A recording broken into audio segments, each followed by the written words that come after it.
always get to choose in this life, win and lose in this life. But I'ma prove in this life, we can move in this life. Can't change up, my team too real, so we stay up. Yeah, this is our year, can't change up. My team too real, so we stay up. Yeah, this is our year, can't change up. My team too real, so we stay up. Yeah, this is our year, can't change up. My team too real, so we stay up. Yeah, this is our year.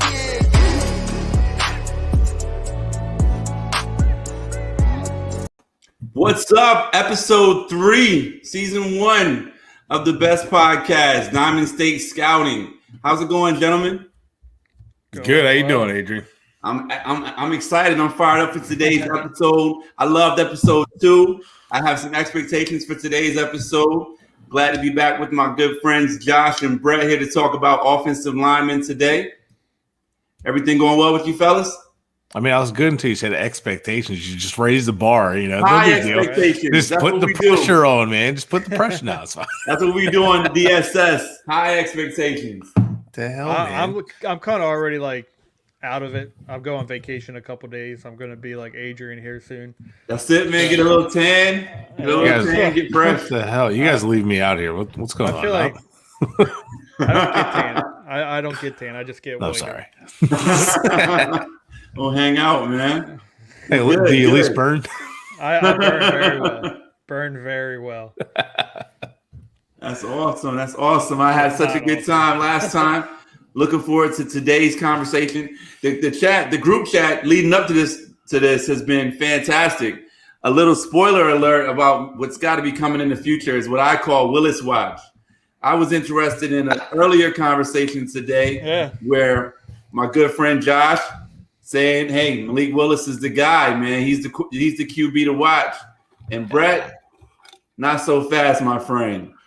Pump the brakes. Pump the brakes. On Malik Willis.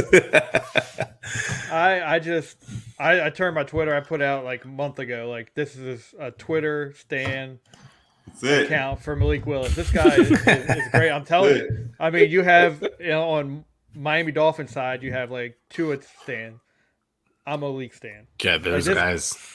This guy, I'm telling you. You don't want to compare yourself to Tua stands because, man, that's like a cult, man. Holy hell. I think they did like a blood sacrifice or something, man. I mean, I believe in Malik Willis. I watched his film last year. He's got a great arm. He throws off platform. Fantastic. Still keeps the arm strength. He had accuracy issues, but I think it also goes with his technique and how he throws off back feet a lot and everything. He needs to get a better base. But I love everything about him, and I think he has room to improve. And I think that's where we kind of disconnected. I love it. I think he's got a ceiling. I don't know that his technique is consistent enough to work in the NFL, and that delivery is a little long. And you're going to be pressured more in the NFL.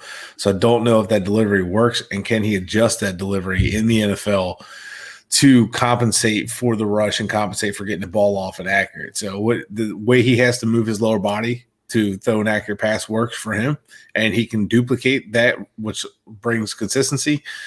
But will it be successful in the NFL? That's where I'm hung up there. So that's me not saying he won't be good in the NFL. It's just that's the big question, and I think a lot of NFL teams are going to have that. Can he be successful in the NFL with that technique?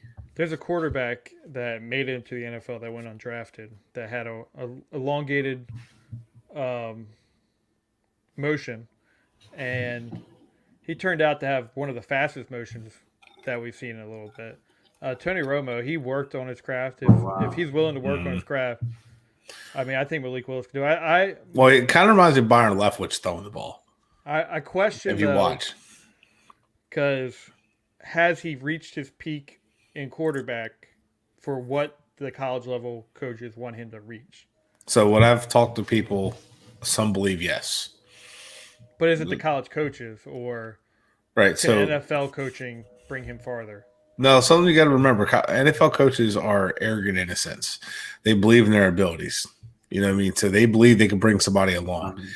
So there's, I think, a perfect landing spot for Malik Willis is a team that might have a veteran quarterback whether it's a good one or bad one. Well, a good one or one is going to be out in a couple of years. Just someone he can comfortably sit behind and sit for a year, maybe two, to develop. And sitting is not – they still get reps, especially someone who's a veteran. Yeah. They'll get rest during the weeks so that rookie behind them will get reps with the first team during a week to improve upon. You know what I mean? Not just – they won't just get scout team reps. You know, they'll get first team reps because that starter will get that veteran day rest just to keep them fresh for the long season. So I think I know this offensive line talk, and he's inexperienced, and it's just at the FCS level, can he get to the NFL level and will it translate? But we'll see. I mean, it's still a long season long. I mean, he gets the rest of his college career to figure it out too. So he's going to be a fun one to watch for sure. A kid I still like though. Still hope he goes good in the NFL, and I still think he's a first round pick. I just don't know where teams value. But I didn't think teams valued Trey Lance over Justin Fields either. That's true. And Trey Lance is raw in that sense, and Justin Fields had a little bit more polish, which I mean, it didn't look like the other day, but Justin Fields looked like the better prospect to me. I thought teams would go higher on him. I'm known to be a Trey Lance hater. I don't think Trey Lance has it right now. I think he needs to sit 3 years to learn the game. I don't think Malik Willis has that. And like you said, it is offensive line coach or offensive line talk. So we should probably move on, but I love it. I'm gonna keep it going. We're gonna have a little segment from time to time called Willis Watch. I was intrigued. I'm following along. I want to see what happens, and to put a bow on it, I just think that a lot of it has to do with where guys end up. You look at Sam Darnold; he's looking a lot better in Carolina, and in the Jets, he looked like he might have been a bust. So we'll see what happens. I called it. Joe Brady effect. Joe Brady. He reminds me a lot of Burrow. Darnold does.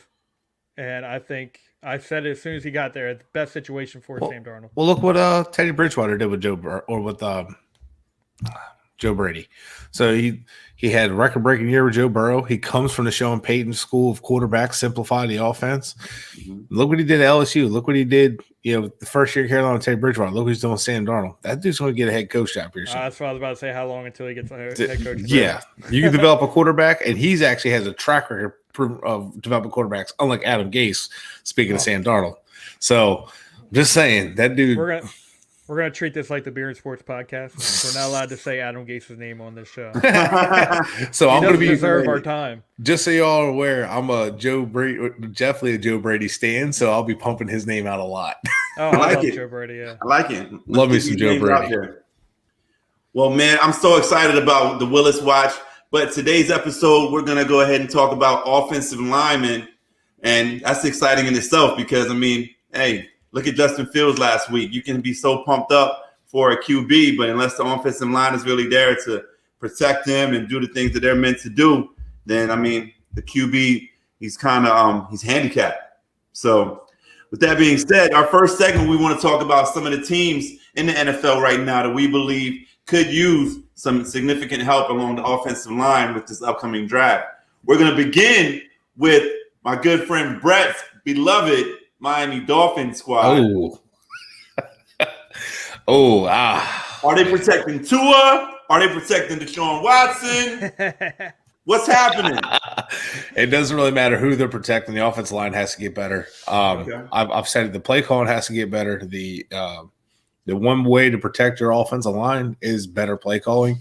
You can call things that put the offensive line in better position with help with tight ends, running backs, chipping, misdirections, motions, just to get the pass rush back off a little bit, and maybe get the defense to back out of the box a little bit. So, but overall, when you watch them one-on-one, when the defense isn't sending people in the box, they do okay, but they still get beat one-on-one. And then when you watch them with players in the box and they mix it up, they get completely confused.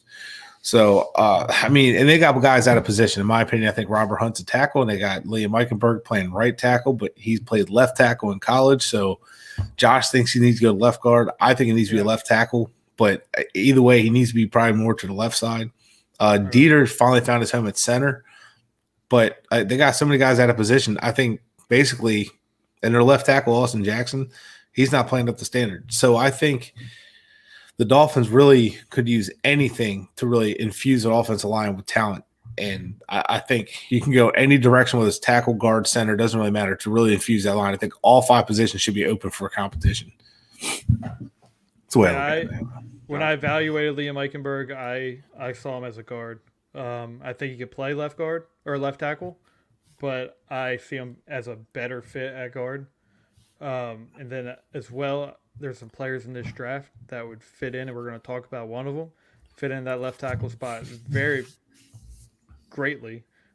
Charles Cross would be a perfect fit for you guys. Oh my God. So I was going to mention Charles Cross because I really liked his tape. So when I'm watching, there's 2 guys that I've watched so far, and one we're going to watch a little later that had the technique. Like their coaching is so well done. They're like, when you watch Cross, he gets hands on and then brings his hips around.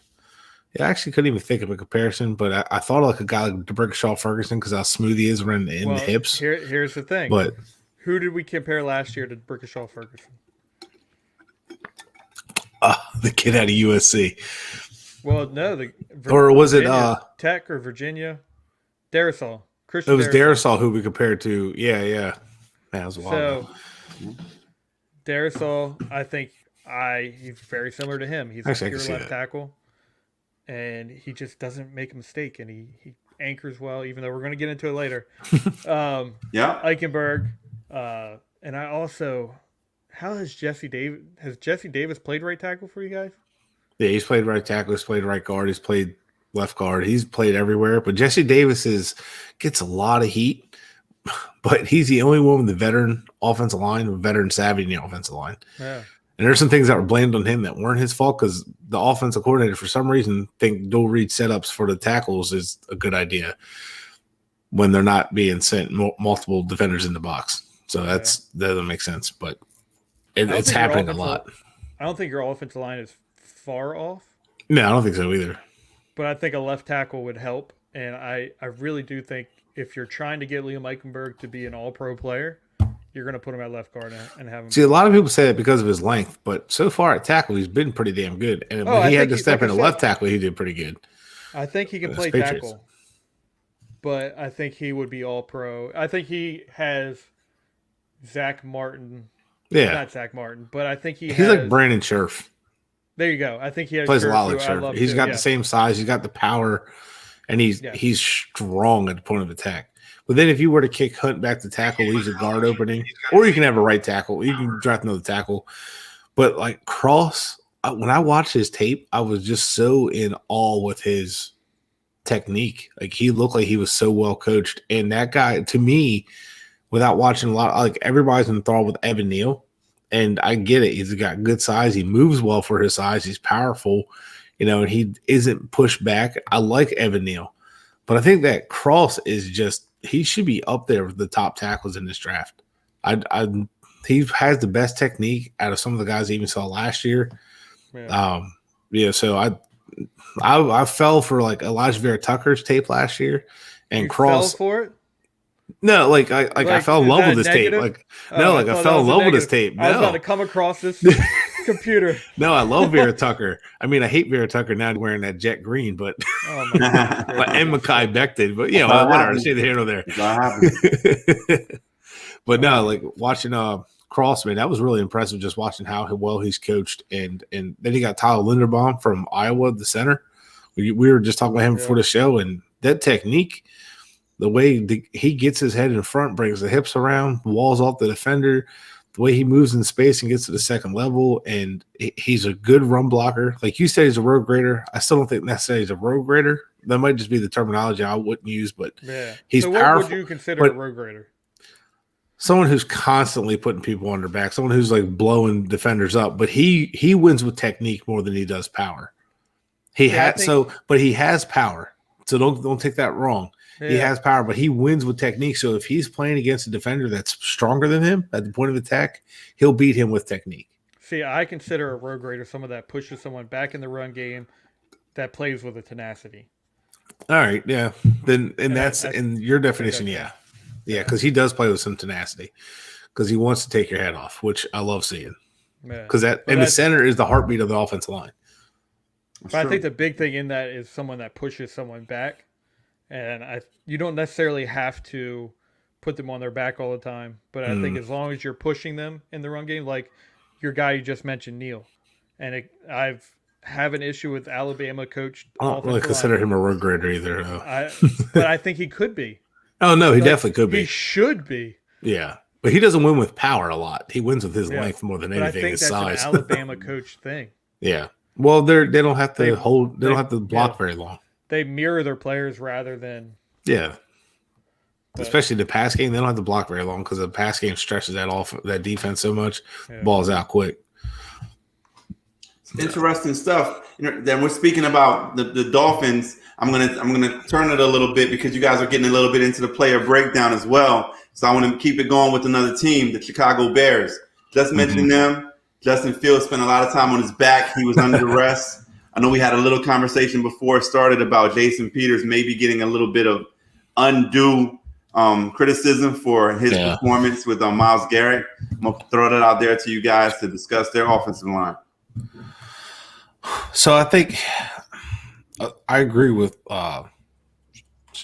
Schwartz and Brandon Thorne and those guys on Twitter talking about how that wasn't necessarily on Peters so much. It wasn't even a technique issue. He was setting up for a dual read, and he was reading inside first. And then something people should understand when you're watching offensive line, your immediate threat is the inside. So you work your A gap, which is between the center and guard, and your B gap. You monitor inside threats first. Because in a perfect world, the edge rusher has the longest path to the quarterback, right? Mm-hmm. I mean, gives the quarterback more time to step up. But when the pressure's in his face, the quarterback doesn't have as many places to go. That's the concept. Right. So if you're setting up for a dual read, you're going to read inside and then out. But Myles Garrett is so stupid fast and ridiculous that it's going to be hard, especially for a guy, Peters, who's close to 40 years old. How old is he now? Like 36? 35? No, he's got more. No, he's like 40. He's up there. So, I mean, and Peters is a hell of an athlete, still a hell of an athlete for his size and age. I mean, we're talking a former tight end, and the dude has always been an athlete at tackle. He was born in 82, so he's almost 40. So he's got that's a lot to ask for him to set up a dual read to do that. So was you, Brett. Yeah, no, I'm telling you, shit. Actually, yeah. So, but when you look at it, though, it's like if you're going to ask your tackle to do that, then you need someone extremely athletic and young. And Peters ain't it. And so you're putting your offensive tackle in a bad spot. So I think they definitely need a tackle. I think that's maybe where they need to go. Besides, even if Peters was having a hell of a year, he's 39 years old. You have a rookie quarterback. So next year, you need a youth at tackle to help your young quarterback. That's true. I think a lot of times, just listening to you, I think a lot of times when we're looking at the NFL draft, we're thinking about the sexy pick. We're thinking we want that shiny new wide receiver. We want that quarterback that's got all the glitz and glamour. But you got to protect him. So that's a great point. And then you look at the Bears offensive line, and you look, they lost Kyle Long, right? Recently. Now they have James Daniels and Cody Whitehair, two good guards. One James Daniels from Iowa, Cody Whitehair from Kansas State. I like those two. Wasn't James Daniel a center? Yes. He was a center and guard in college. So I actually think, if I'm not mistaken, he would probably be better off moving back to center. Yeah, that's what I'm thinking. But yeah, he played guard too, but he could do both. Juan Castillo, if you remember, we talked about him before the show, who's their offensive line coach. When he was in Philadelphia being defensive coordinator, he liked to do some weird stuff. Like I remember that's when I truly learned about the wide nine defensive line. I hate that system. People were just questioning him the entire time. He just likes to do weird things. And I think this is kind of what he's doing right now. Could it be a Juan Castillo issue? Because I see some Jermaine Ifedi. He was the left tackle, I think, for Seattle at one point, right? Yeah, he was a wasted pick. Seattle's kind of struggled to draft offensive line, and they're another team that needs offensive line. But he's a right tackle for them. He should be doing decent for them at right tackle. James Daniels was a highly regarded center guard in the draft a couple years back. Cody Whitehair was big time. Everyone loved him, and I think he's played well in his career. And no, Cody Whitehair has been damn good in his career. Yeah. Cody Whitehair is one of my favorites when he came out. A few years back now, but he is a versatile offensive lineman. He could play all 3 spots in the middle. He could even be center. James Daniels could be center, and I think Daniels needs to slide back over to center. Yeah, and that might solve an issue. But Jermaine Ifedi is not very good, so I think their problems. They are, I think, 1 or 2 pieces away from a good offensive line, and because if you look at the Cody Whitehair, who's a veteran. He's 29. He's been in the league like 5-6 years. You have James Daniels been in the league about 3 years. So by next year, if you have 2 rookies on the offensive line, or if you get a veteran tackle and a rookie tackle, you have really good balance. But their center is a problem too. Well, and this is my feel is that there's 2 most important positions on the offensive line. Left tackle is important, but that center is just as important as that left tackle. The heart. Right. If your quarterback gets pressure straight in his face, it's going to ruin his day. Yep. Especially, I mean, when you're wanting to start Andy Dalton, which I'm completely down for. Yeah. The Chicago Bears starting Andy Dalton. But you know what? Shit. When you have pressure, whatever. But Justin Fields does not need to be starting behind this offensive line, just for the fact his biggest issue in college was when he would roll out and get pressure or whatever, he felt pressure to him, he would make mistakes. He would try and extend the play, kind of like Pat Mahomes does.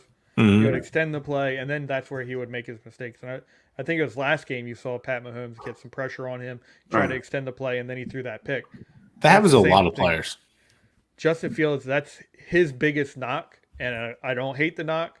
I'll take that player over anyone. I want someone that's trying to make plays. He's a gamer. That's pretty much it. That's it. But now, real quick, sorry, Adrian, I cut you off. I forgot they had Tevin Jenkins, but he went on IR.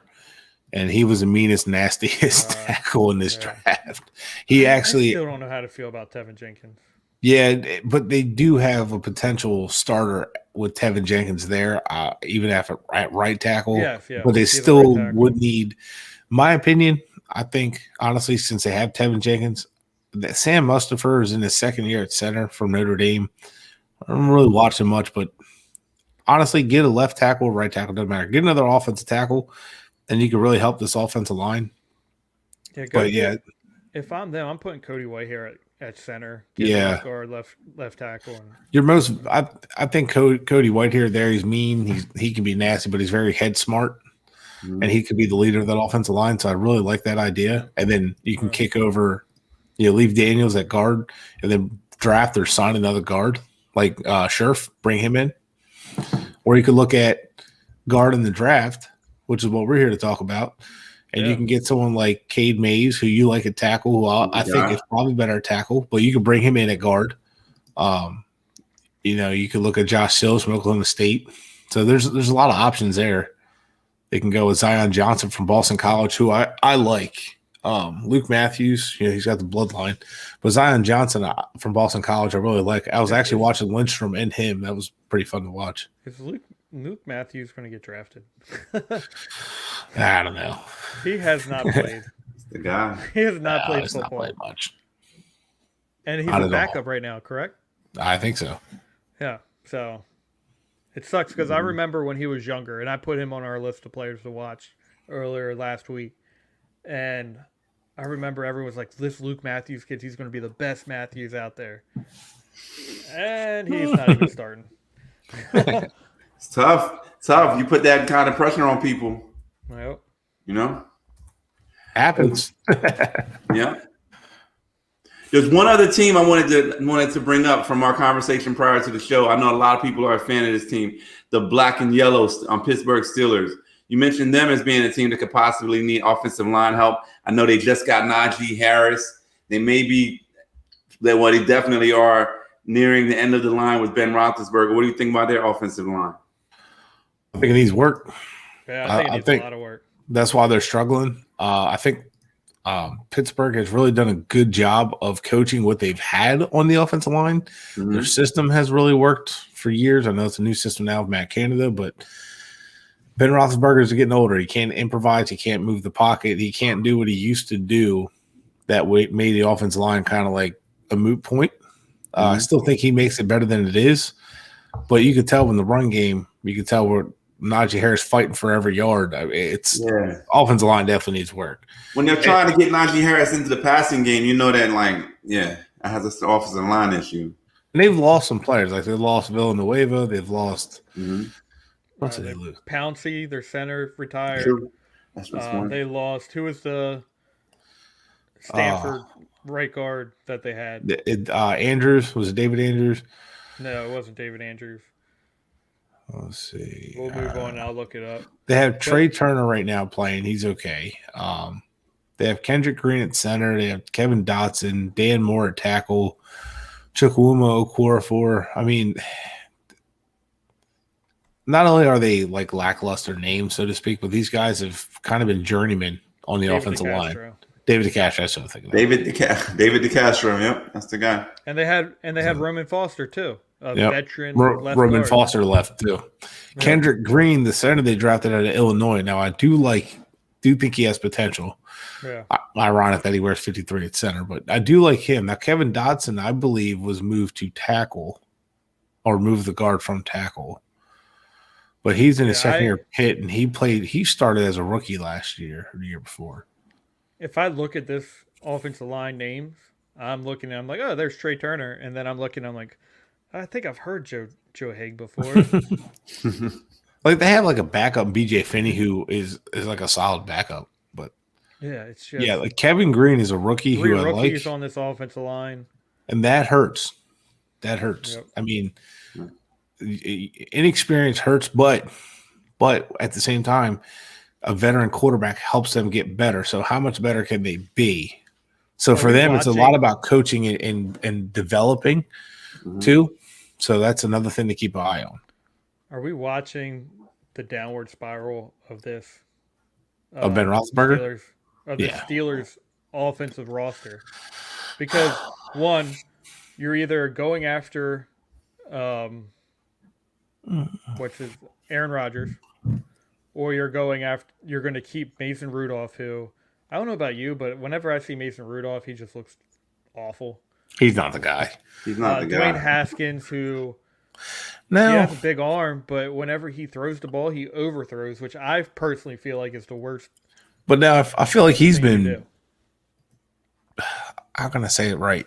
I feel like he's shown an improvement since he got to Pittsburgh, almost like he fits what they're doing. But we are seeing a downward spiral. But anytime a team's like quarterback is aging, it happens. But when you look at their team, Najee Harris, Juju Smith-Schuster, Deontay Johnson, Chase Claypool, I mean, I think Aaron Rodgers will lick his chops to be here, even though he wants to go to the West Coast. But normally when you see a team get to an aging quarterback, they're investing heavily in the offensive line. They're trying to either extend that quarterback's time. Yeah, but I'm saying towards the end of his career. I don't think they invested heavily right now. No, but like Kevin Green, they drafted. So they signed Trey Turner and Chukwuma Okorafor. They drafted Kendrick Green. They drafted Kevin Dotson. And they drafted Dan Moore. So you have a third, a fourth, and a fourth-round pick. Yeah. I would consider a day one, early day two pick as investing in the offensive line. It really depends because one guy I've been talking to who used to coach and call plays in college, he talks about like positions of impact. And like running back, offensive line, defensive line are not really positions of impact. Players who touch the ball or affect the ball.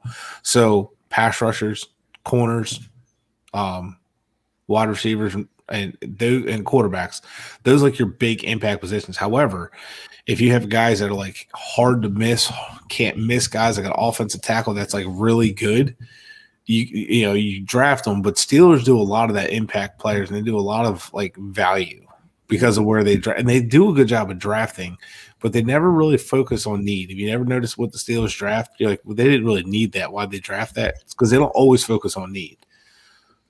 But they've gotten away with that. I think to jump in, I think they've gotten away with that because they had Ben, and then they had Pouncey for so long, so they could just like build around those guys. Pouncey's gone. Ben's on the way out, and looking in their division, they got Burrow, Mayfield, and Lamar Jackson. So, but if you look at their offensive line, it's young. It basically needs to be coached up. And if there's any team that's going to coach up their young players, I have no doubt it's Pittsburgh. Because Pittsburgh, to me, it is such a well-run organization. So like the Ravens, one of the best. They just understand. Like I did a history one time with them. At one point, they had like a Randall L, Hines Ward. Then they had Mike Wallace or Santonio Holmes and Mike Wallace. And then they had who was after Mike Wallace? Antonio Brown. Now they got Deontay Johnson. I mean, every time you turn around, then go back even further. That Plexico Burrs. I mean, they kept finding receivers, and every time a receiver came due to payday, but they're investing in them. Let them go. We'll go get another receiver. You know what I mean? Yeah. For a while, they had veteran offensive linemen that were working, and they were affordable, kind of like a money ball in a sense thing, so they can keep paying Ben and paying some of their other players on defense. So I think, are we witnessing the downfall of their offense? A little bit, yeah. But are they going to like hit like a real rock bottom? I don't, unless they don't find a quarterback. I don't think so. Because they were still a tough team last year. I think if you're the Steelers organization, you're hoping for one more year than Roethlisberger. Yeah. And that way you can invest into the offensive line this year, get them going, because you have. Well, even this year to develop your two rookies. You know what I mean? Yeah. And then draft another one or sign another one, which honestly I would sign another one. It gives you this year to evaluate your offensive line. Yeah. And then next year you get to mesh your offensive line. Right. And then. And the thing, while we're talking about teams that need offensive line, the reason I keep bringing up veterans as a good thing is because you don't want to get yourself in a position where you're out of offensive linemen and you need to draft 5 or you need to draft 3 and rely on 3 to start, because having a really young offensive line is very hard to overcome unless you have a very veteran quarterback. But even then, it's hard because they're lost. There's defensive concepts they have never seen before, and they're learning to communicate. They're learning the NFL game. They're learning, and it takes a couple of years to understand what defenses are throwing at you for you to come out every week and go, "Oh, hey, that he's blitzing. You pick him up. I got him." That takes a couple of years before you're really confident in that. So, yeah, you look around the league, the worst offensive lines. That's it. It's like you guys said before. Go ahead, Josh. Yeah.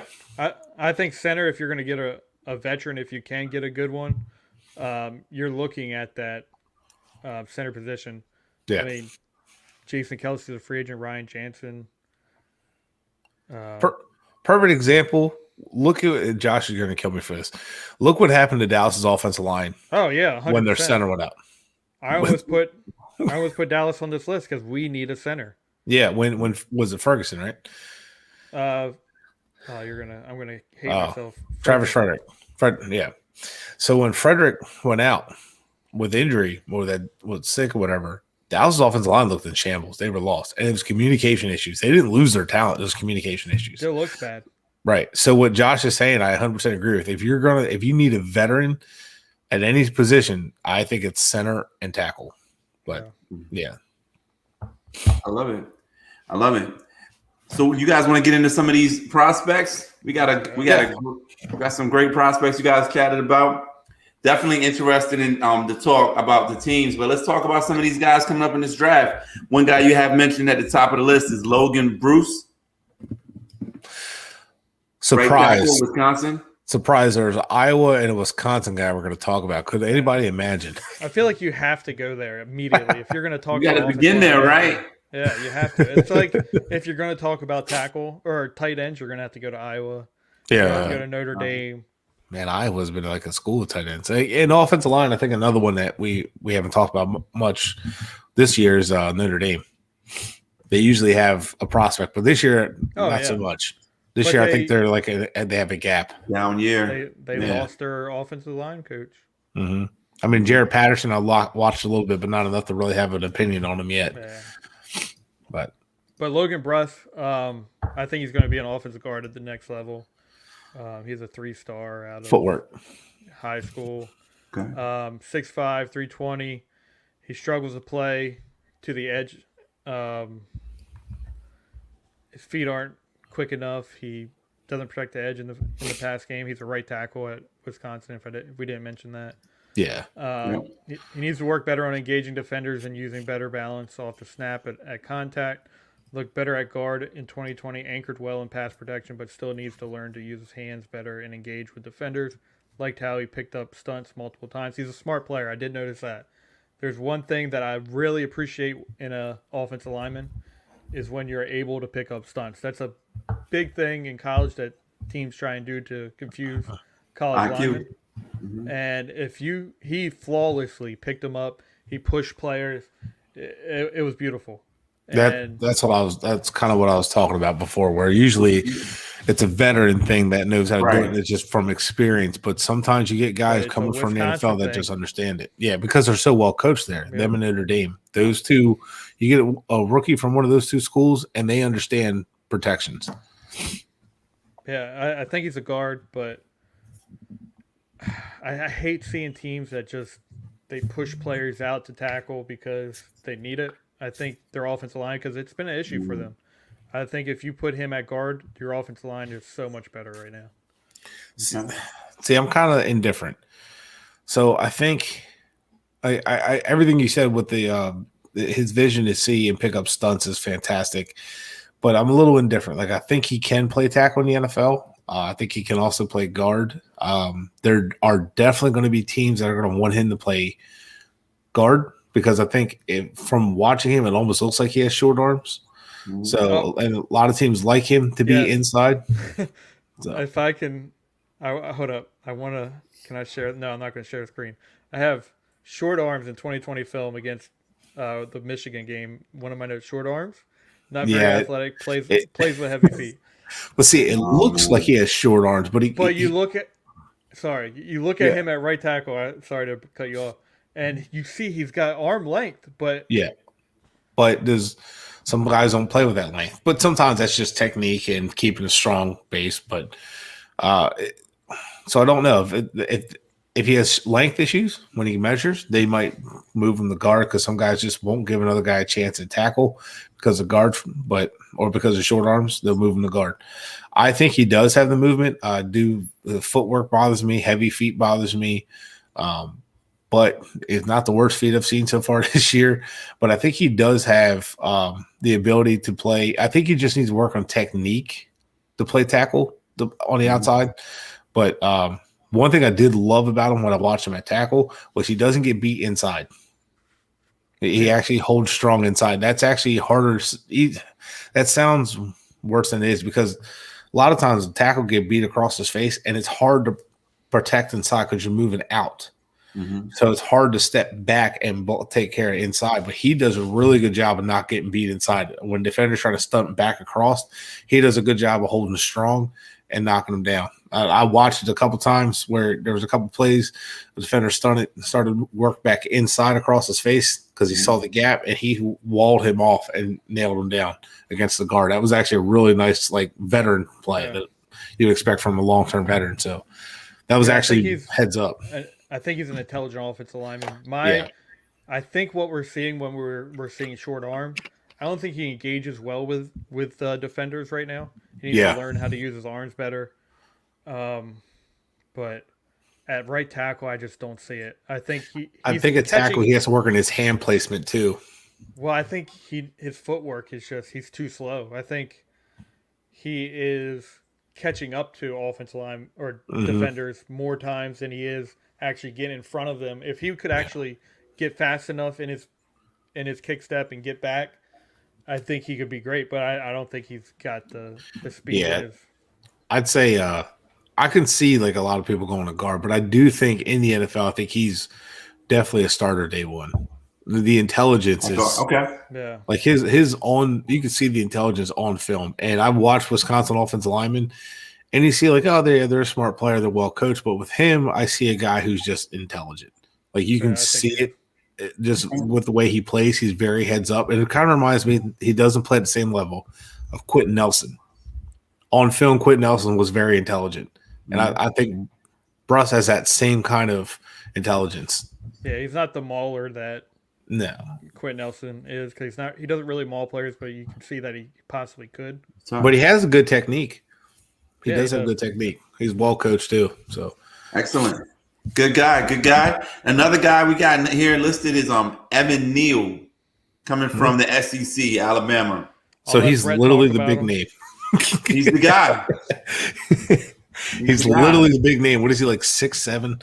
He's the day one guy. He's the first round draft pick guy, Evan Neal. So he reminds me of Bryant McKinney, big guy. He's not as athletic though.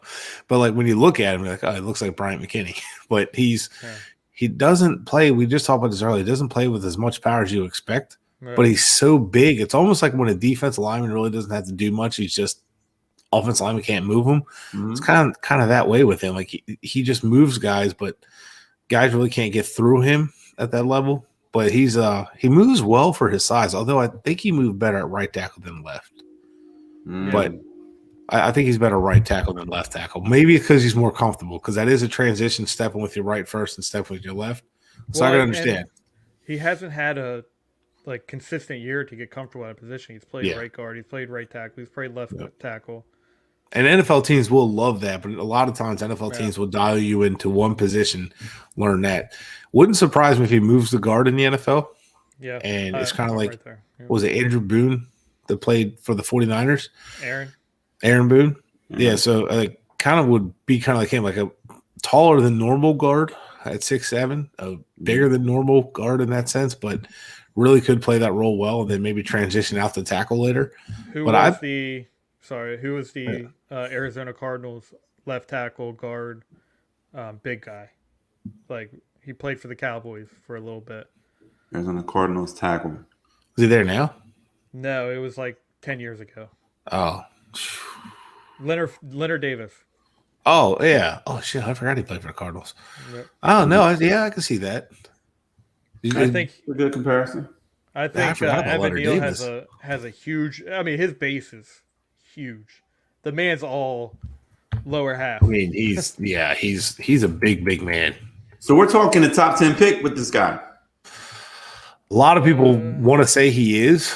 I think top 25. Okay, easy first round pick. I'd say the top half, just because I know he with a good combine. I think the man could be. I think he'd be a top 10 pick, but because he moves well for his size. There's another guy in this league that's very similar to him as well. Yeah. Orlando Brown Jr. Yeah, I had a feeling you were going there. Yeah, because you went old school, so I figured you're going old school again. Yeah. But the only reason I said Bryant McKinney because of the size and the length. But Mekhi Becton's more Bryant McKinney than him because he's more athletic. But Evan Neal's not the guy who's athletic in space, but when he moves, he's not lumbering coming out of his stance. Like you'd expect a guy that big who's just like, ugh, but he gets out of his stance pretty quick and actually he knows how to use his length too. And he actually, one thing that impressed me is that when he has to block like a pull, he gets his head in front of the defender. So when he's zone blocking, he actually gets in front of the defenders pretty easy. He did against Georgia a couple times. It was impressive with the speed they had.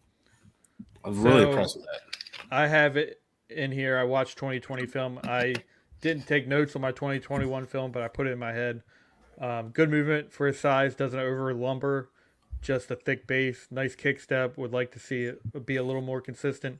Mm-hmm. Doesn't seem to punish players throughout the game with strength. Frustrating. But you know he can. Watched him pull on Baron Browning and just mirrored him when he could have tossed him. But it's still impressive, though, for a big guy like that. Yeah. I'm telling you, when you look at this guy, he is so freaking huge. Struggles with balance on contact, can lunge more than you would like, but can also show a good base and punch at point of attack. With better understanding of his body and balance can be, and that's the thing that we mentioned, and you mentioned it to me, and I looked back on it, Brett. His lower half and his top half don't communicate very well. So and that's just coaching and work. Yeah.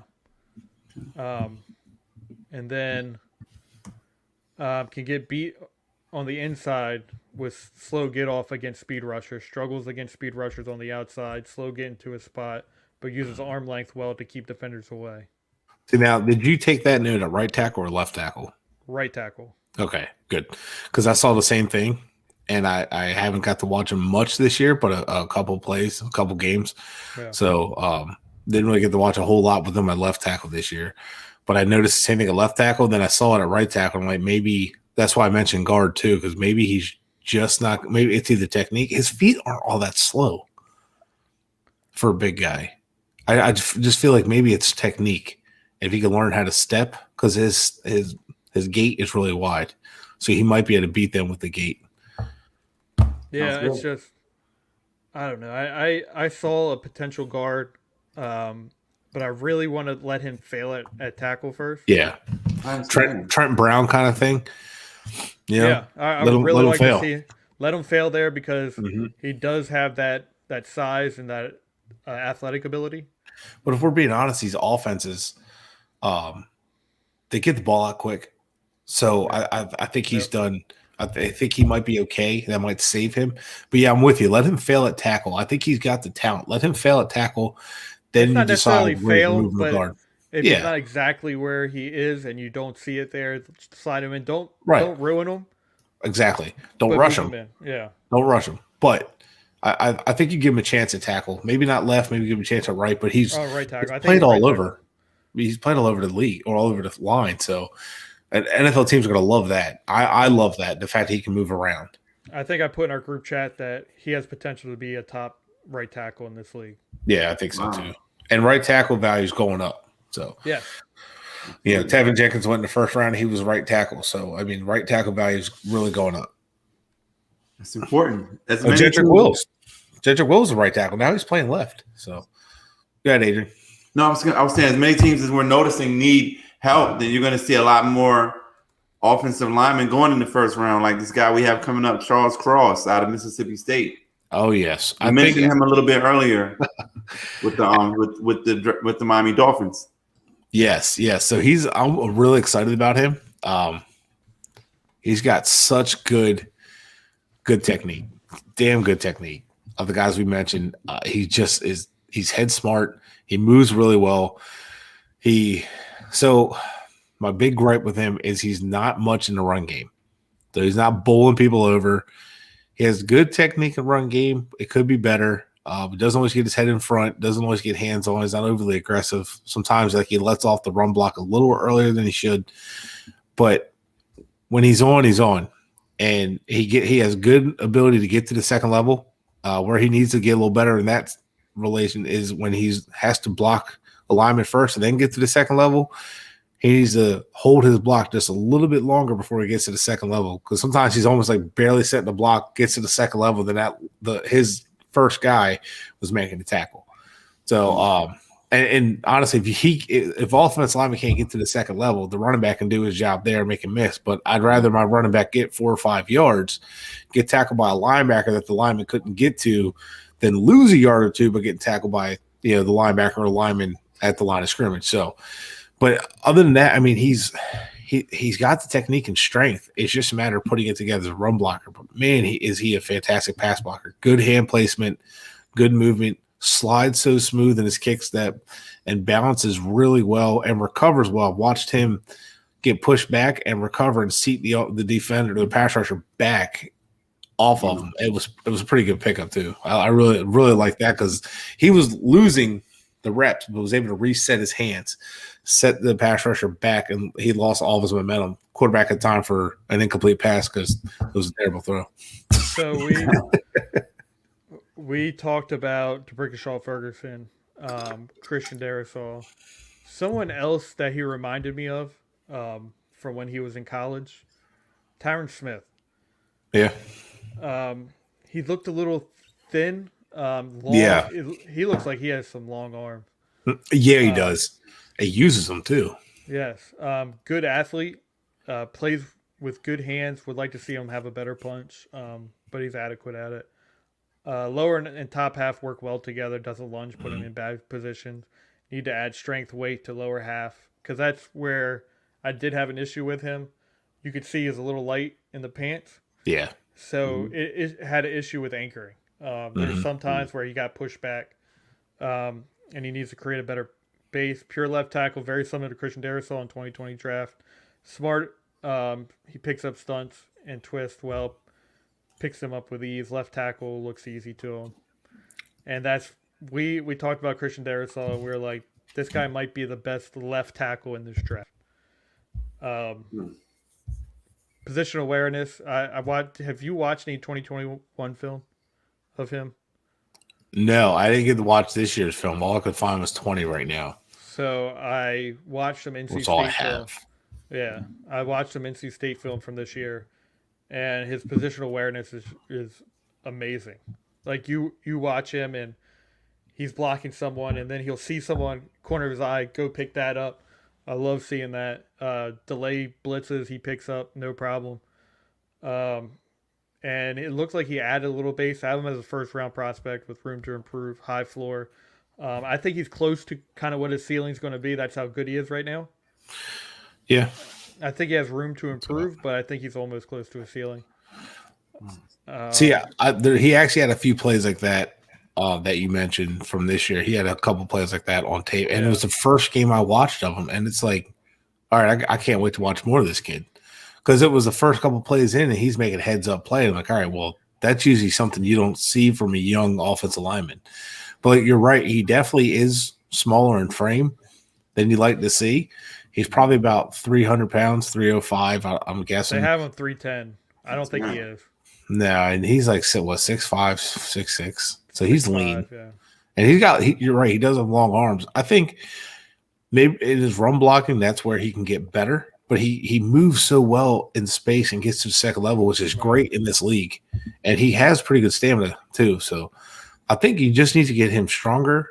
He's aggressive. He just doesn't have the strength to follow through. Yeah. And the one thing I put on my little note about him that I love about him, he's an obvious film guy. You could tell he sits down and watches film for hours. It's important. Mm-hmm. It's important. That's how you get there. That's how you get to the next level quicker, and you can start reading blitzes. We were talking about how important it is to be able to see what the defense is doing to help out your quarterback. Yeah. And you know, the quarterback, especially teams that have a young quarterback, they need experienced offensive line or heads up offensive line. Right. So teams that have young quarterbacks that need that heads up offensive line, you know, he's a guy that you could draft and feel pretty good about and feel like, hey, this kid's going to be in the film room constantly. But I like it. I like the excitement around. A lot of have this PFN, Pro Football Network, has him as 305. That's probably a little bit more accurate, to be honest. I like it. A lot of excitement around Charles Cross. I'm a big fan of the kid. I think, honestly, at the end of the day, you definitely can make a case for him the top tackle of the draft right now. Wow. I need to watch the. But it's still very early. But I'm definitely a big fan of his. Yeah, I'm a big fan. Like, I don't throw around Tyron. Josh, we lost your sound, buddy. Oh, really?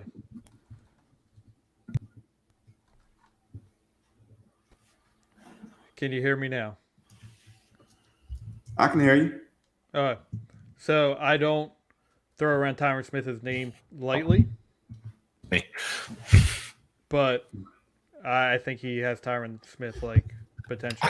And see, I can see that because Tyron Smith is very lean when he got in the league. He gained probably about 10, 15 pounds since he started.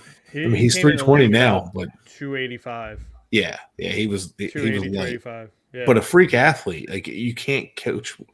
Actually, you know what? A guy just hit me, came to mind. Teron Armstead. Okay. Oh yeah. From the Saints, he was lean when he got in the league. He's tall, athletic. And and then as time went on, he gained a little more muscle, got a little stronger at the point of attack, and he got better and better. And remember, he was like a 3rd round pick. So that just hit me. That's somebody who he reminds me a great deal of. I get that. Like that. I'm going to move on to Cade Mays out of Tennessee. Former Georgia Bulldog. Used to be a tackle. He was a tackle. So, Josh, this one's yours. 6'6", 225. He's a 5-star. 2021 preseason All-SEC first team. All-SEC second team as well. Preseason. 2018 freshman All-American, 2018 SEC Coach All-Freshman team. He currently plays with his brother in Tennessee. That's a cool little stat for you. Oh, that's cool. His dad was a first-team All-American for Tennessee. And another thing, his dad, on his recruiting process at Georgia, severed his index finger. Ooh. I don't know how the man did it. in between the like seats, and he's in a lawsuit with Georgia. What? So there you go. Fun little thing for you. But Wow. watching him, I think he's very similar to what we were talking about the other guys. I think he picks up stunts and blitzes very well. He has good footwork, technically sound. I have an issue with him playing guard. I think he feels a little boxed in when he plays guard, and I never really like. Normally, you hear he's a tackle, but I really like to push him in the guard. And normally, you think that tackles play better at guard, but this guy he needs space to work. He's a really good. I think he can play left tackle. I think he's that good. I'll tell you what, I like his tenacity for guard, though. I do. I love his. I'll definitely like that. He doesn't look like, because he looks like a little baby in the face, but you watch him, and he works great in space, and he has good hands. He has good punch. His footwork and his kick step is great. He gets to the edge that he needs to.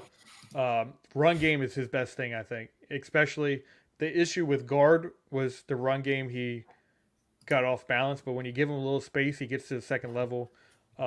He pulls very well. I think he has to be on the outside, and he's a tackle at the next level. Well, I'm going to be honest with you. I just pulled up a picture of Cade Mays because before the show we were talking about him. I was sitting there looking at him like, getting notes together about him. He looks like Richie Incognito. Oh, he does kind of. I just sent 2 links, and I don't know if you can bring them up on the screen or not, but oh my God, he looks like Richie Incognito. And that's not a bad thing because he kind of plays like him. Yeah. And the tattoos and everything. It's. I thought I was looking at a time machine. Well, I know he played in Nebraska, but still, I don't mind him at guard. I just think he's transitioning and learning the guard position. But I didn't get to watch much of him. That's why I didn't want to talk too much. But when I watched him at tackle, the one thing that stood out was he's mean. Yeah. He wants to take your soul. And that's a good actual Incognito. Like, yeah. He plays like Incognito's meanness. Yeah, and that's why it was funny because I'm like the first few plays I watched, I'm like, okay, all right, that guy has a family watching too. Easy now. That guy should try to get paid. And I love it. I love it. Yeah. I love him as a player. I think he has a tenacity to him. But people saying they didn't like him at guard, I wonder if it's just a system transition. I don't know. But I think you keep that in the back of your mind. You look at him. I think he's got talent to where you say, I don't really care if he's a guard tackle. It doesn't really matter. I think he adds attitude to my offensive line, and I think I can coach him to be guard or tackle. It really doesn't matter. I'll try him out in camp. Where does he look the best? That's where I'm playing him, and I'm just going to go ahead and let him just bully some defensive linemen. People around. That's it. If you're an offensive lineman that's missing attitude, well, Cade Mays is your guy that needs it. Like, as a Dolphins guy, like that's the kind of attitude that team could use. That Cade Mays would be the guy. Like, I missed the days of Richie Incognito. It was not a great guard, but man, that mean tenacity. You just knew that he was not going to get bullied around no matter who he was playing. And I that's the kind of guy like I like watching. But I think no matter where you put him, he's going to succeed. Like Josh, like we just talked about with Neil, you don't just let him fail or let it. If it's not working out a tackle, put him the guard. Yeah, but a lot of times these guys learn better at guard than they do tackle too. So, like Tunsil was a guard for the first year, then he was decent at tackle, then he became really good at tackle in his third year. So it just really depends. I don't know. I think you don't really put him. I think he plays tackle and he excels at it. Yeah, I think that's his best spot, honestly. So yeah, but just let him see, let him battle it out, see what happens. But he does that. Seems like he has a decent length. I like it. Yeah, he's 6'6", 325. Oh yeah. Yeah, he can go on. He can With go his in Philly. arms up. We'll take him in Philly. But his arm length, though, that's the question. That's it. Yeah. Which now NFL teams are with that. Another guy, Alec Lindstrom, center out of Boston College. You guys were talking about prior to the show. Yep, his brother plays for the Falcons. Brother plays for Falcons. Dad played USFL. His uncle got drafted by the Patriots. His uncle played for the Chiefs.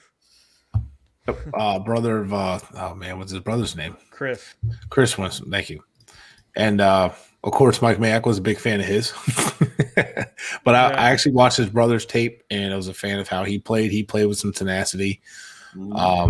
Alec plays with a little bit of that, but Boston College recently went to a more of a spread system from a power system. So it's kind of put him, kind of shown that he's more for a power style system or, inside zone style. So, maybe some gap, but spread out, he showed the struggle last year.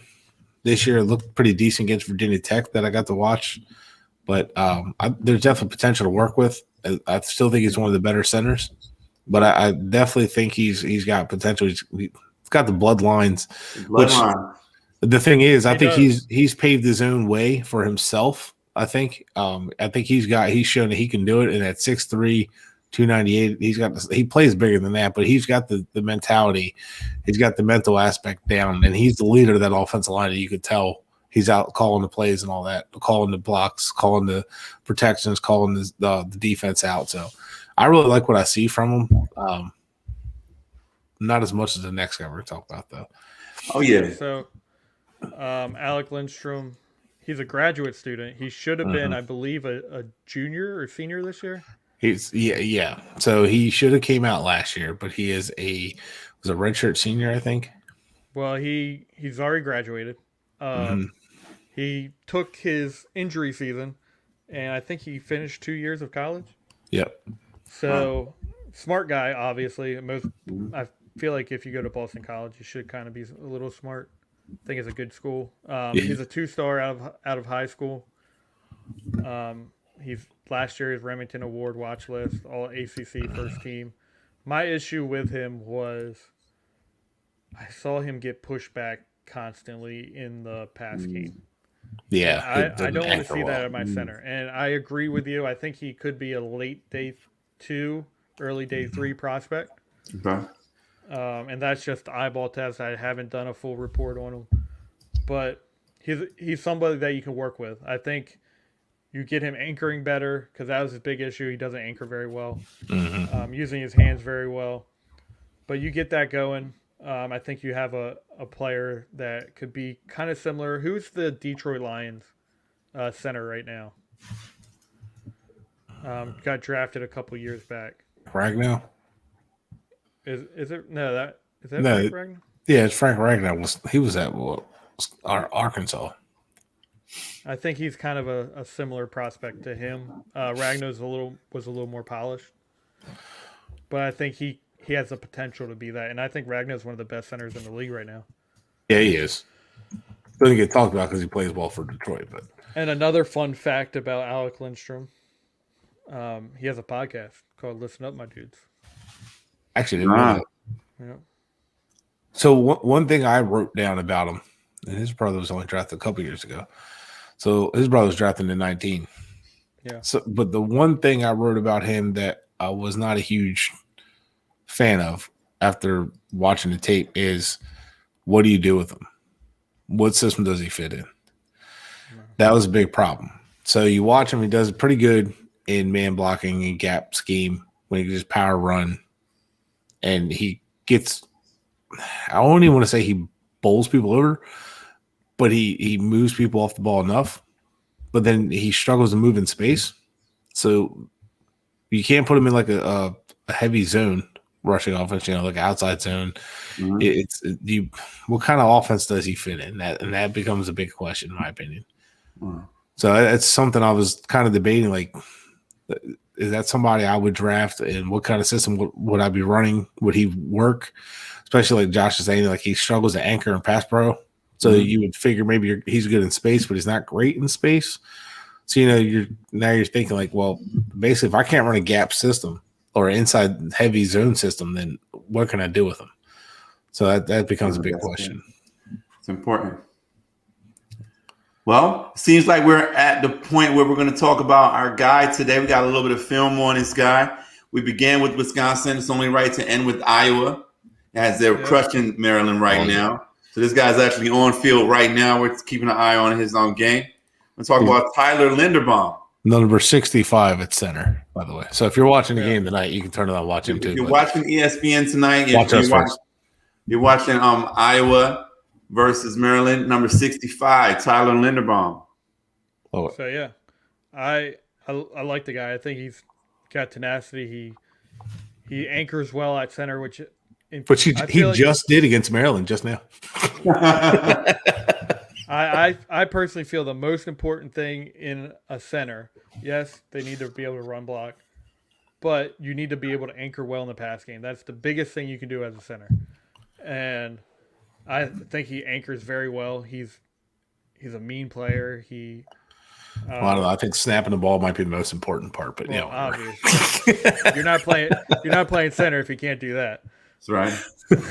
You're a heartbeat of the offensive line. But a quote from earlier. You are, yeah. And I love this kid. He's got that who's the kid we mentioned earlier from the Colts? Oh, Nelson. He's got Nelson. That Quentin Nelson meanness to him. He'll bully you. But he also has the smarts. It's not just being aware of what's happening on the field, aware of what he has to do on every assignment, on every play. Could he potentially be the best center to come out in a long time? Wow. That's big words. It's early. You're like early in my evaluation of him because I just got to watch him earlier tonight. So who has came out to where you're like for center though? Yeah, that's what I'm saying. And before we watch the film, I do want to say, that kid from Michigan was pretty good. Who's the kid from Michigan? Oh my God, who drafted him? Well, Eric McCoy, but he's not necessarily just a center either. As you're looking that up, all our film comes from Caddy Cut-Ups. You can find them on Patreon. Like I said last week, $1 a month on Patreon. You get all their film. They have so much film. I'll actually take you through it right now. They have so much film. It's ridiculous. Cesar Ruiz plays for the Saints. These are all the quarterbacks they have right here. And all the film they have for quarterbacks. Running backs. And if you go up in the price, I think it's like $3. You're getting $3 a month. You get to ask them for 4 players a month that you want them to show film for. Wow. So it's a great thing. They're doing a great thing. And check them out. I love it. And I get to watch so much All 22 film from them. And we're getting able to teach some people because of All 22. Mm-hmm. Fantastic. And we get to learn too. And the good thing is this is a guy that we put on our list later in the week, prepping for this show. So none of us have really got to watch him heavy.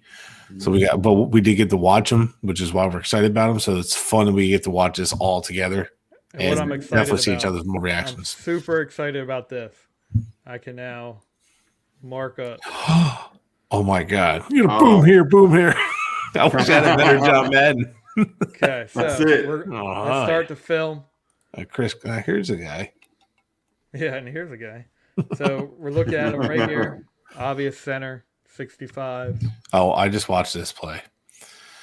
And I don't like that. He fell over, but he did push his But guy. watch the left guard when you play that again. Watch the left guard. Watch the D tackle on the left guard. Oh, yeah. Pushed him over. Yeah. I don't know what the left guard was doing, but the left guard ruined that play. the left guard didn't even block that tackle. Looked like he was trying to help him block, but instead destroyed the block. I don't know what's going on there. So what I would have preferred there, and I'm going to use my handy dandy tool here. I'm jealous. I'm excited. I would have preferred him to come up and block that guy, him block that guy, push that down. Well, so 73, what I would understand is 73 should be reading the D tackle's not coming across his face and attacking.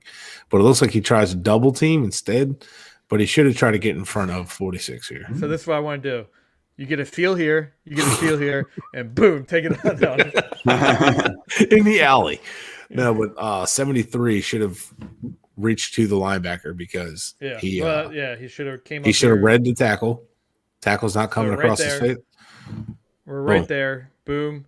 You come up here. Either you're not going to get him and you cut back and get that guy, But see, the guard is taking, or the center's taking somebody on his shoulder, is either head up or on his outside shoulder. I think that's what it was supposed to happen. You got hitting him, and he's on his outside shoulder. He's not. If the nose tackle was head up of the center, then it'll make sense for the guard to go get him.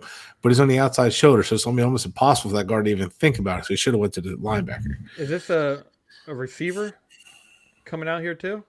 Yeah, I think so. But if you look at it, I think it's a counter play. Yeah, well, I think it's that, and they're supposed to push him out here. Oh, actually, it's not. That's not a counter step. I don't know what kind of step that is from the back, to be honest with you.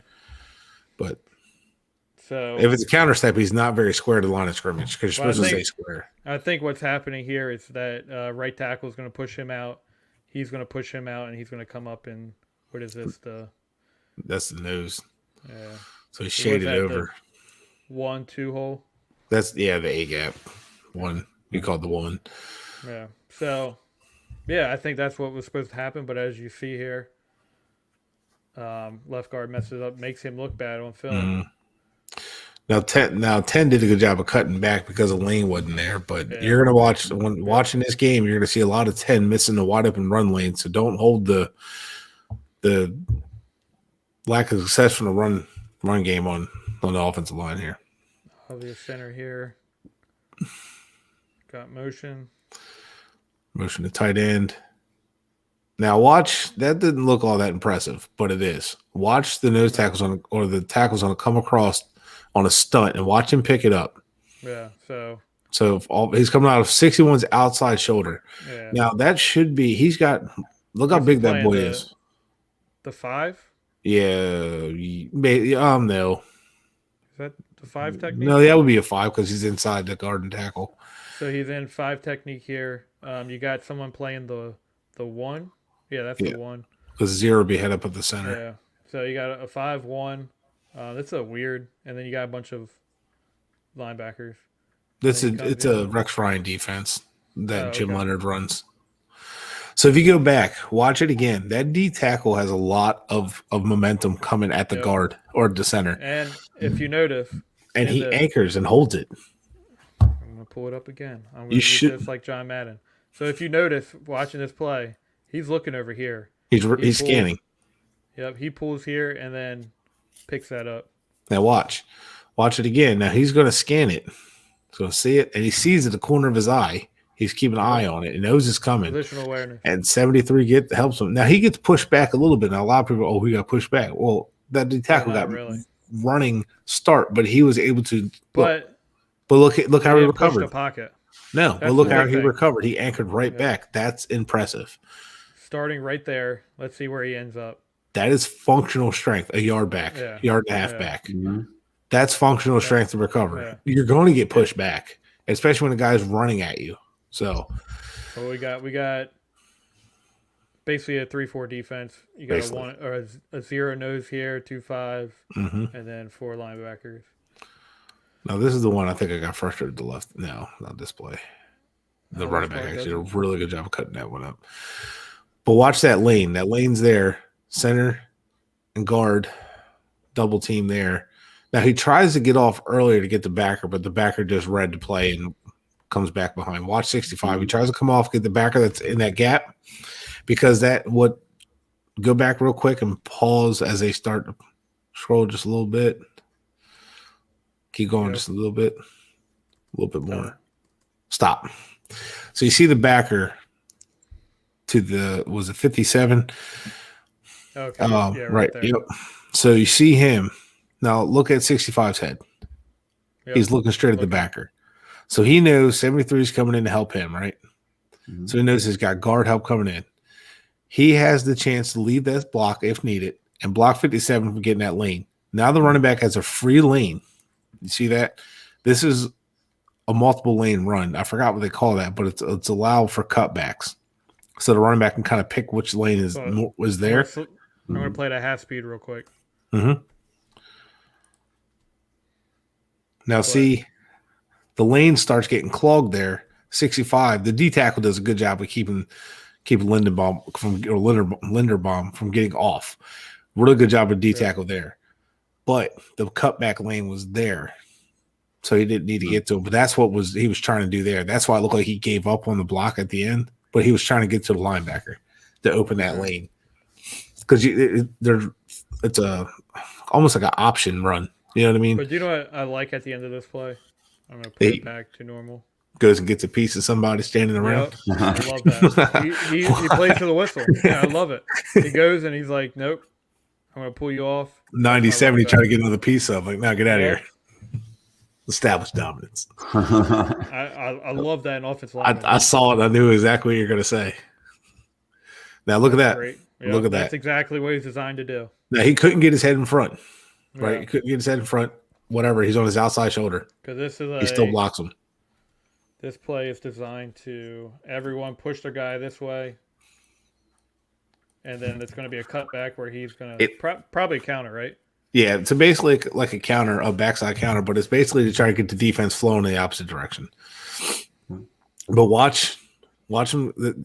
He's on his far outside shoulder. He's barely shaded over him. Yeah. He's more shaded. Now watch. So everyone's pushing down.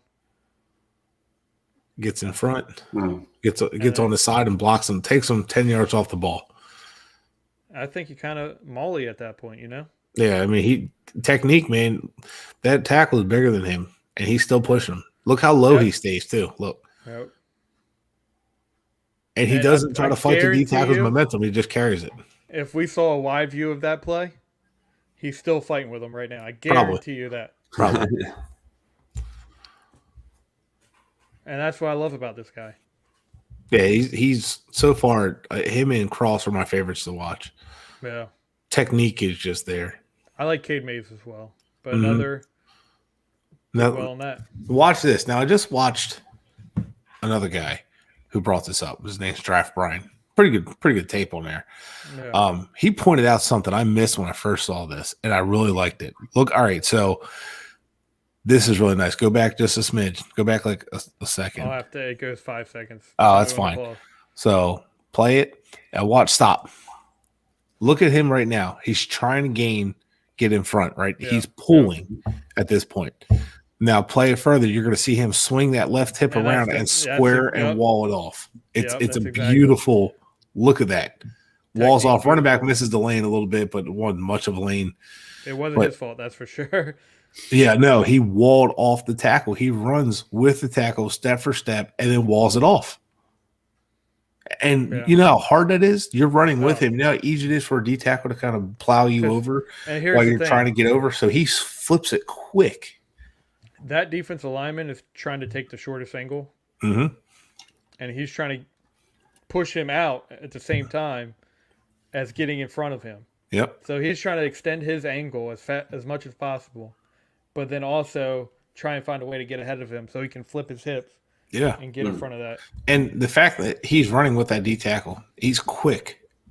He's not slow. The fact that he can run with him and do that in space. You know how many teams are going to be licking their chops for that with the outside zone runs? Yeah, it was beautiful. That was probably one of his best plays I watched. And you already know what I'm going to show here. Mm-hmm. So he starts on this guy, and then you're going to have – let me pull out my handy-dandy tool. So he's going to start blocking this guy. He's blocking him. They're double-teaming him. You're going to get this guy to stunt into this gap, and then he's going to notice it. And it's not a very easy thing. He's locked in on this guy. The concept is the tackle is to absorb these guys. Yeah. And so he is going to be a free blitzer. That's the concept. It's a delayed stunt here, and you're going to see him come in here, and he picks up with ease. As we're going to it's always scan. He's always on scanning. His guy, and then poof, picks it up. As well as the right guard, which right guard did well too. Now, the one thing you're going to see, what did he do? He's blocking. The momentum's taking him outside. But where's your most immediate threat? Inside. So he has the heads-up ability to say, I'm blocking out. But my responsibility is inside. Comes back inside. And him and the guard both did that and closed that door on that delayed blitz. It would have looked a lot prettier on his block if the right guard just didn't blow the guy up. Well, yeah, but it was a good job of both of them to come back inside and close that door. Yeah. Oh God, 61 did destroy that linebacker. Yeah. Oh my God, it made his block look so much worse. But what you really want to see from 65 here is he did what he was supposed to do. He came back inside. So, but good God, 61, that guy has a family. Easy, man. Good Lord. 61's not even in on the play. No, that's not even in. Hey, man, he takes a guy's head off and gets taken out of the game. What the hell? Goodness. No, Kirk Ferentz. And textbook play right there. Yeah, just blocking. And look at the size difference of 97. He's longer, he's taller, he's bigger, and he's holding his own against 97 all day long. Clean pocket, room for him to step up. Now, I'm not telling you 97 from Wisconsin's is all world. I'm not saying that, but just the size difference is damn. Okay, he got kind of overextended there. Yeah. We've been praising this guy.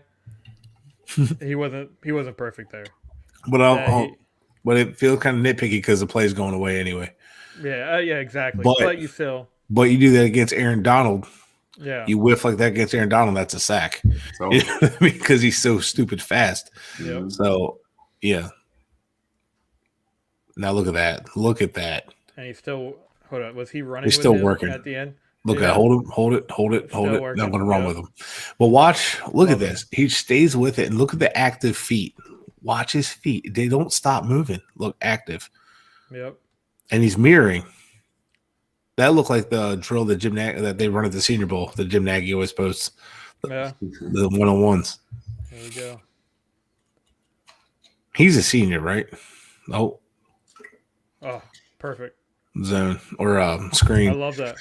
So what's he do? He pulls out. Goes out. It looks like a screen. It is a screen. It's a delay screen. It is. Yeah, it's delayed screen. So he comes out, acts like he's blocking, comes out, and then picks that guy up right there. And look at 73. It looks like he slows him. I don't know if he actually did or not. It looked like he almost slowed the defender down enough for his guard to pick it up. So I haven't watched. I'm going to watch 57 on this play right here because that's who he blocks. So delay screen, he comes out here, and then sees 57 coming out here, and then cuts back and cuts him off right there. And here's the thing: before you play this, the thing keep in mind here, he might not get a whole lot on that linebacker before 73 gets hands on, but he cuts his angle off enough to slow it down and then gets up to the next level. It's impressive. I love this delay screen here. There you go. Comes back. Just pop to the chest. It's a different. So 73 is blocking this guy downfield. Mm-hmm. And then he comes out delayed and then pops back and gets the linebacker. Yeah, watch. He's going to pop. Comes out delayed. Yep. Linebacker's coming up and he pops him back. Yep. So what he does is that's great. He had no one there, so he goes ahead. The guy coming across his face. He's like, "Oh, hold up." Put a body on somebody. Yeah. That should have been a touchdown. That was so well blocked. Like, watch this. Once he pops him right there, you have this guy coming up blocking him. If the running back had any kind of speed, that's a touchdown. Well, play it through again. I'll even play it slower. No, that's fine. Yeah. So well blocked. Oh yeah. A little bit more speed. Yeah. I mean, it's blocked. And blocking on the screen is not easy to stay on that block because you're blocking in space. They're flying 100 miles an hour to get the fly to the screen. Pick that up. Another screen. There was no one there really for it. It never really developed because he stayed under the whole time. Yeah, Wisconsin, I think, just played that extremely well. There's really nowhere to. They had to stay in the block. Yeah. That should have been 85's guy right there. They should have released that a little bit more. Yep. So, go back. Because when he releases off, 84 should. I don't know what 84 is doing. Oh, no, it's 85. No, it's 85. Where's 85 at? Or is it not 85? 85's out, split out wide maybe. But 84, I don't know what he's lead.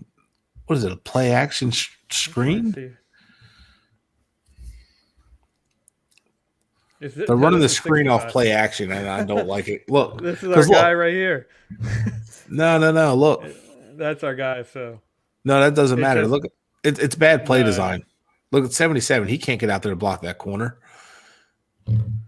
I mean, our guy missed his block. Don't get me wrong, but that block. I think it was just a good defensive play. Yeah, but it's a bad play call in my opinion because 77 can't get to that corner.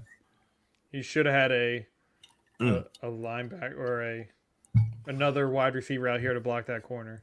That's going to bring me to a point that we're talking offensive line that we need to talk about real quick. Whenever you see defenders in the box, when you see a safety or a corner in the box, it is usually the running back or tight end's responsibility.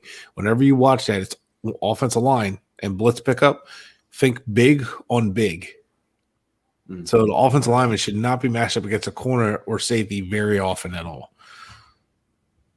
So yeah, I don't like that. Yeah. That's why would you not have your tight end out there or receiver out there or running back? I don't like it.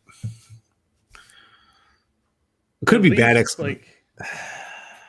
don't like that. I don't know.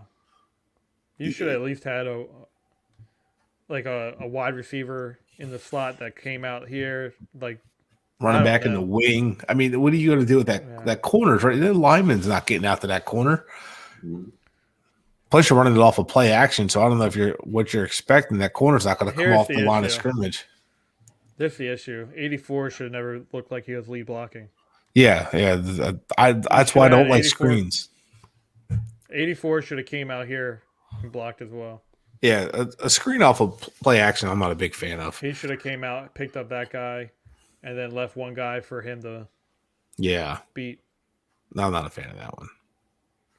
We're about an hour and a half into this episode. We'll do a couple more. I was about to say, we'll watch a couple more plays. We'll get back to him. Don't worry. Yeah, he's on Sports Center right now moving people around. He's a big dude. He's good. He is. I know. Maryland's offense is on the field. Never mind. 51-14. My God. Goodness, blowing him out. Oh, so that was not a good rep by him. I don't know what happened there. No, it was, so it wasn't a bad rep. The lineman fell, which made it look bad. So play again. So he went and doubled like last time. Yeah. And then lineman came shooting this gap, and he fell. And he went to go pick him up, but he fell in. All right, let's watch it again. I want to see. So picked him up. Oh, the fullback. The fullback. Wait a minute. The fullback didn't take the immediate threat. Yeah. What is happening here? Yeah, I don't like that because you got a double team here. Your center should be pulling to nail him, but the fullback hits this weak side linebacker. So fullback should have picked him up. And then what would have happened was he would have came off that block and picked up this other linebacker and left one guy to be beat. Yeah, one of the left guard or the center could get that linebacker coming across. The fullback gets him, seals up, and that's just bad. So that I hate to put it on the fullback, but it's a fullback. 100% fullback. Yeah, missed that. Or I don't know. Or did he? Well, I don't know. He should have at least chipped him. He didn't chip him. Yeah. So what should have happened was he comes in here. He should have chipped him, went to that guy, and then the running back could have picked him. Actually, I think Linderstrom was a little late to get off of that. Linderstrom. Lindstrom and Linderbaum. That's happening. We're just combining them. Entire process. There you go. Look at him push him off the line of scrimmage. Yeah. Look, every play is not going to be perfect from offensive line. Everybody, every position is going to have a bad play. It's whether or not you get the results. Yeah. Yep. It's not always going to look pretty, but do you get the results? You move the? Yeah, I said move the chains. Look at that. And I mean, the running back missed the lane, but whatever. Oh no, 84 got beat. No. Yeah, but he should have been already into the hole by then. He doesn't have good vision. Too much. I would have went outside. Well, I would have went outside. I would have just broke my ankle trying to go outside. But he could have went outside. Great rep. Still fighting him. Mm. But yeah, that's basically. Yeah, I feel like we found our guy. Like I think he's he's fun. Great center. He's gonna be. He's a first round pick, I think, and you don't find that very often in centers in the league. No, and I think we've talked about that. I think that needs to change. I'm not an NFL coach, but I understand what the guy Greg was telling me about impact positions. But honestly, center, it's quarterback of your offensive line. He's the leader of your offensive line. He has to have a good repertoire with your quarterback. He has to have a good relationship with the quarterback. So, I mean, they have chemistry together. They can call out plays together. Like, look at Jeff Saturday and Peyton Manning. A lot of these good quarterbacks have had good centers. Wow. So, I mean, it's like a good relationship where, so like they understand each other. Like, hey, you can signal to them, hey, watch that linebacker. And then the center's like calling it out to the offensive line. And then a quarterback could just worry about audible and calling his routes to his receivers while the center's calling what he needs to call for the offensive line. So it's like a good, easy relationship there. So that's true. That's true. Hey, action-packed episode today. Tyler Linderbaum is killing it as we speak, doing some big things versus Maryland. We're looking for big things from him in the NFL, coming to a team near you very soon. Quick note, I wanted to add this to you guys from the conversation today. I looked at Sporting News, their mock draft. They have the number 1 pick overall as our guy Evan Neal going to the Jacksonville Jaguars. What? No. Stop it. And number 4 overall going to the Detroit Lions, the first QB off the board, Malik Willis. Oh, look at you, Josh. The Willis Watt. Want to put it out there. A little interesting news coming from sportingnews.com. Still thinks only Matt Carroll. Still thinks only Matt Carroll, but we'll see. We'll see. We'll see. It looks like Spencer Rattler is free falling right now. Yeah. It's not looking good for him. Yeah. Apparently some attitude problems with him. Yeah, it looks like some stuff's going on there. But all the same, great episode today, guys. Great conversation. I'm looking forward to more in-depth analysis from you two experts. Anything else you guys want to add? No, I love offensive line, and I'm ready to get into this whole process a little more. What do we got next? Offensive line gets me jazzed up. It does. But we got defensive line next, which is just as great. That's going to be defensive fun. line. It's going to be fun. We got 2 weeks? What day are we doing? Yeah. Now, I'm going to tell you guys, man, this draft is full of defense. So when we go to the defensive side of the ball, it's going to be fun. I mean, a lot going on there. Trying to pick up this date real quick that we're going to be on here next. Oh, I don't have it in front of me. And then, but also, we have a, what is it? A Discord channel. If you guys want to join there, get in the conversation, talk to us. Keep the conversation going. October 15th, we're doing this for defensive line of edge rushers. So, yeah, I'm excited. Oh, yeah. I'm excited. It's getting better and better every time we chat. Yep. You guys, anything else you guys want to add? That's all, guys. Thanks for watching. Excellent. And remember, follow us on the socials. We're on Twitter. That's a big one. I'm sitting watching the games. I'm talking on Twitter. I see Josh and Bret doing the same. Interact with us right now at our Oh, boy. We lost him right at the end. No. But interact with us, I guess, is what he's trying to say. We would love to have interaction. That'd be fantastic. And we're always talking with people and getting people on. It's fun. Like he said. And if you like breaking down film and stuff and watching it, sometimes we'll go on Discord, watch it live together. So, I mean, jump on it, watch it with us. Even if you have more knowledge than us, that's fine too. Join us. Yeah. It'd be fun. I mean, we're not experts, so your ways. Yeah, we don't know everything. So if you want to jump on and you say, hey, you guys looked at this wrong, think about this, and that's fine too. I mean, come on. We're all about it. Again, we are with the Say It Again Network. Follow me. I'm Josh Wingate 302. Bret is at Bret Legacy 67. And Adrian is at Dean Branch. And no, we had a great episode. I appreciate it. That was fun. It's going to be fun.